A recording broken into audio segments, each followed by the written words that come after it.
Welcome to the ArmaniTalks YouTube channel. I'm your host, ArmaniTalks. In this channel, I'm covering communication skills for you to level up your way with words and become much more articulate.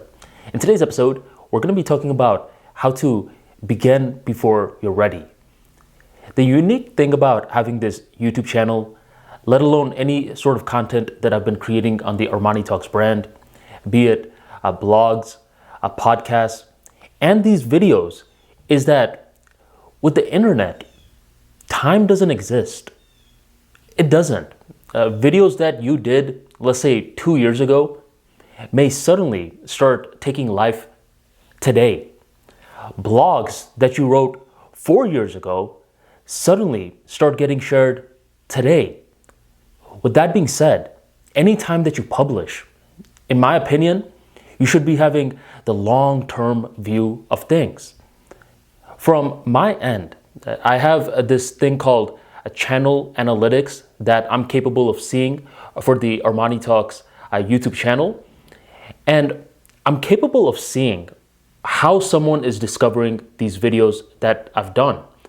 Thus far, in the time of recording this, I've done over 500 talks.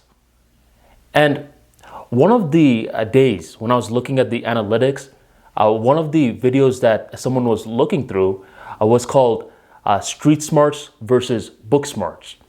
That's one of those videos that I just did because I was feeling inspired. And it's one of the most popular videos on my channel at the moment.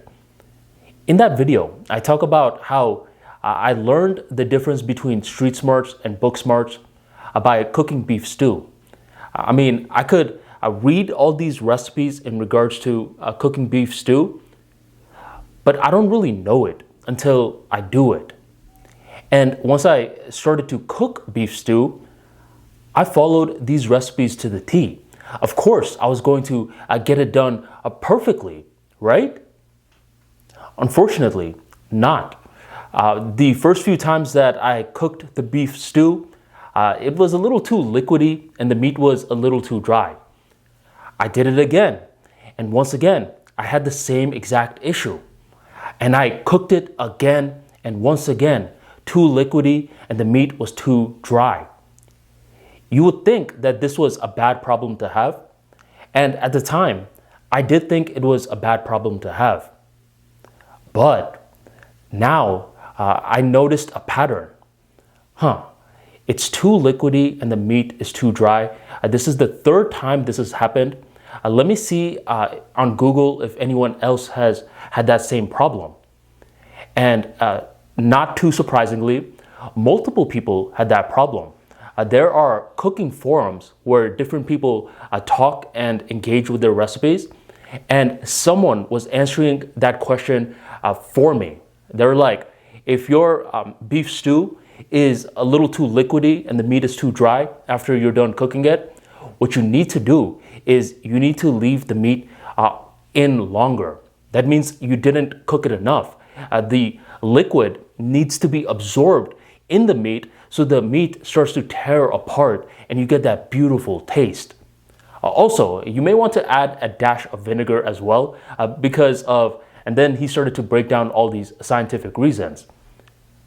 When I heard that, suddenly my experience had all this context. It's like I got the book knowledge and I could apply it to the street smarts.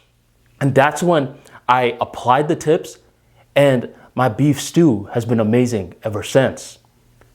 What I learned from that day was that if I'm over here just reading the recipes and I'm over here thinking that I know how to cook beef stew strictly from the recipes, I'm going to be in for a rude awakening once I'm really hungry, right? Because when I was over here looking at the recipes, never once could I have predicted that I was going to run into the problem of liquidy stuff and dry meat. Not for even a second until I did it. The thing is that with the information age, we're starting to have a lot of individuals that are book smarts. They read a blog, they watch a video, they listen to a podcast, and they act like they understand how to cook the actual beef stew, but they haven't done it. And what happens is that when you have too much knowledge, which really means that you don't have knowledge, you're just feeding the intellect without satisfying the body's need for experience. What begins to happen is that you begin overthinking. And once you begin overthinking, you're over here completely losing sight of the fact that you're not cooking the beef stew. You think you are, which is why analysis paralysis happens in the first place. A lot of individuals who struggle with analysis paralysis, they have no clue. For them, if you go up to them and you're like, hey, when are you finally going to begin? They're going to look back at you like you have 3 heads. They're going to be like, what are you talking about? I already began. And then you look at them, you're like, what? You didn't begin. There's no beef stew. What are you talking about? This is a person who needs to drive themselves into action. Sometimes not knowing too much is one of the best things that can happen for you. Tyler Perry, in the beginning of his career, he was seen as the black sheep, someone that was the oddball of Hollywood. He wasn't getting invited to a lot of these Hollywood premiere parties. And in the beginning of his career, that hurt his feelings. He's like, how come these elite people cannot respect my work? You know what? I'll show them. So he was ostracized from the community that he sought admiration from, but that ended up being a good thing. It was a good thing because he spent a long time perfecting his craft. He didn't know the standard procedure for Hollywood, so he had more guts to experiment. And the more that he experimented, he started to revolutionize the whole entertainment business. He became a billionaire because he was actually owning his intellectual property versus a lot of the elite that were not owning their intellectual property. They were working in jobs, but they weren't owning the movies. They weren't getting royalty payments. They were getting a lot of upfront money, but no residual income in the long run. Tyler Perry was able to think bigger because he didn't know that much. And sometimes not knowing too much is great because you don't overthink. You just begin before you're ready. So the main thing that you want to take away from this is that there's a big difference between street smarts and book smarts, and there's no reason to pin it against one another, but every now and then you do have to pin it against one another. You have to, in my opinion, this is my opinion of course, is you got to always have that bias towards street smarts. The ArmaniTalks business, it leads with street smarts and it fills in the gaps with book smarts.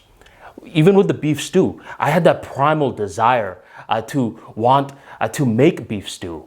Desire, that's not in book smarts, that's in street smarts. That's not something that could be quantified into an exam, that's something that you feel. And from there, I filled in the gaps with book smarts, and then it was a game of juggling both. So if you're at that stage right now where you're overthinking and you're not driving yourself into action, have a bias for street smarts and then fill in the gaps with book smarts where a lot of people are doing the opposite.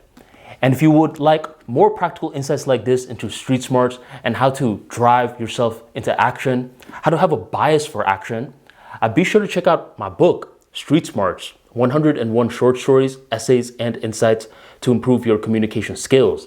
In this book, you're going to understand how soft skills is the same exact thing as street smarts.